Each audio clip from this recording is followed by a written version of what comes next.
దొరకలేదు, దొరకకొచ్చింది. ఎడ్ల గతి ఈ గతి ఏంది? ఎండిన మేత, పచ్చి మేత దొరకలేదు. ఇక మా గతి ఏం బ్రతుకు, ఎక్కడ బ్రతుకు? పిల్లలు ఇంటికాడ పొద్దుదాకా పని చేస్తే పిల్లలకు ఒక్క పూటనా కానీ తిండి దొరకలేదు. మరి గవర్నమెంట్ చూస్తే మాకు సహాయపడతలేదు. మరి మా గతి ఏం కావాలా? ఈ ఎడ్ల గతి చూడు ఎంత బొక్కలు తీసినాయి, ఎండిన మేత తింటలేవు. ఏం చేయాలా? అయ్యో మా దైవం ఇట్లా.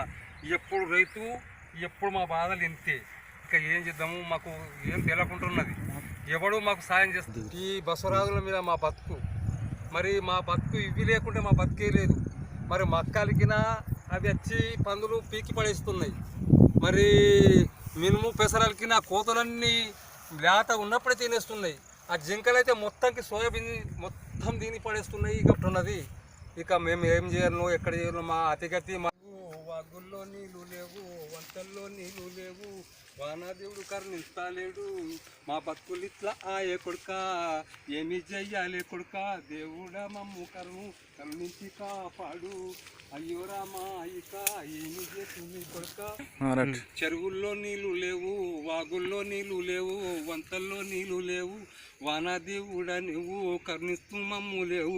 కరుణించగా బ్రోవు దేవాదేవా మమ్ము కాపాడగా రావా. నొంద తోడినాం కానీ ఇందులో ఒక్క బొట్టు చుక్కైనా లేదు. దేవా వానదేవా కరుణించు, మా బతుకులు ఎట్లా కాపాడుతావు? చెరువుల్లో నీళ్ళు లేవు, వంతల్లో నీళ్ళు లేవు, గంగల్లో నీళ్ళు లేవు. ఏం చేయాలి కొడుక? మరి తోడలే కన్నా సచ్చింది మంచిది కాదా? వర్షం అది చూడు, మేఘాలు చూడు, పడతలేదు. ఇది చూడు, ఇంత పెద్ద లొంద తోడి ఖర్చు పెట్టినా కానీ ఇలా మాకు కరుణిస్తనే లేదు. మేము మా బతుకులు అయ్యో రామా దేవదేవా, అయ్యో మా బతుకులు, మా భార్య బిడ్డలు ఎలా బతకాలి? మేము ఎలా బతకాలి? దేవా భగవంతుడు కాపాడు. వర్షం పడుతుంది ఇక ఏం బతుకుతాం కొడుక?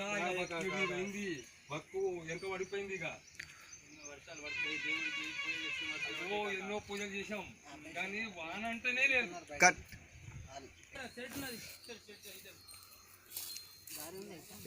ఇప్పుడు అటు పెద్ద పెద్ద లోన్ ఇంకా బాధపడకని ఎన్నిసార్లు చెప్పినా మా బాధలు మనసులోకి వస్తుంది. వర్ష దేవుడు కరుణిస్తాడు, వర్షం పడుతుంది. మేము బతకలేము. వర్షం పడుతుంది, వర్షం ముంగటితో దొరకది. మరి మా వయసు ఇప్పటికీ 25 ఏళ్ళ వయసు నుంచి ఇదే కాదా చూసుకుంటారా? కొడుకు ఏమంటుండే? మరి కొడుకు ధైర్యం చెప్పు కదా. కాక కొడుకు కేడా చదివించినా మరి ఇంత ప్రాబ్లం వస్తుంది అంటున్నావు. ఇంత కష్టపడి చేన పంట తీసి దొరికి అన్నం తినదాక ఉపవాసం ఉండి కొడుకు 10వ తరగతి చదివించి కూడా ఎంత ఖర్చు చేసినవి మరి కొడుకు? ఒక 30-40 ఏళ్ళు అయితే ఇప్పటిదాకా అయిపోయి ఉండొచ్చు. వర్షం అయితే వల్లే అంటున్నావు, మరి పంటలు వండుతున్నాయి. అమ్ముడికి వచ్చింది. ఇక గతి కొడుకు అయితే జీతం తలుపుతలేదు, వ్యవసాయంలో ఏదో తిరుగుతున్నాడు, ఒక పసి సంపాదన లేదు, నా ఇది లేదు, అతనిది లేదు. మరి మా బతుకులు ఏమో మాకు తెలుసు. ఏం పేరు తమ్మి? ఏం చదువుతున్నావు నాన్న? సెకండ్ ఇయర్ చదువుతున్నా. బాగా చదువుకో. మరి మీ నాన్న బాగా కష్టపడుతున్నాడు, వ్యవసాయం పంటలు వంటలు లేవట, మంచిగా చదువుకొని జాబ్ సంపాదించరా నాన్న? మంచిగా తను ఏం చేస్తావు? ఎంత జాబుకు పైసలు ఇస్తాన్నా కానీ ఎవడు రాణిస్తలేడు. మరి మా పేదలకు ఎవడు రానిస్తాడు? రైతులకు రానివాడు, ఆ ధనవంతులకే రాణిస్తాడు. మాకు బాగా హుషారున్నాడు, చదువుతాడు మంచిగా. ఎంత చదివినా ఒక శేని, ఒక ఎకరం భూమి అతని కోసం పోని. కానీ మాకు ఆ గవర్నమెంట్ ఇతని కన్నా కానీ సగం రొట్టేస్తే బాగా కష్టపడుతున్నాడు, మంచిగా చదువుకొని. సరేనా? ఆనబడకొచ్చింది, ఎండలు పడుతున్నాయి. ఈ దేవుళ్ళకి నీళ్ళు పోసినా నీళ్ళు దేవుడు కరుణించకొచ్చిండు. మరి మన గతులు ఏం కావాలా? మన బతుకులు ఎట్లా కావాలా?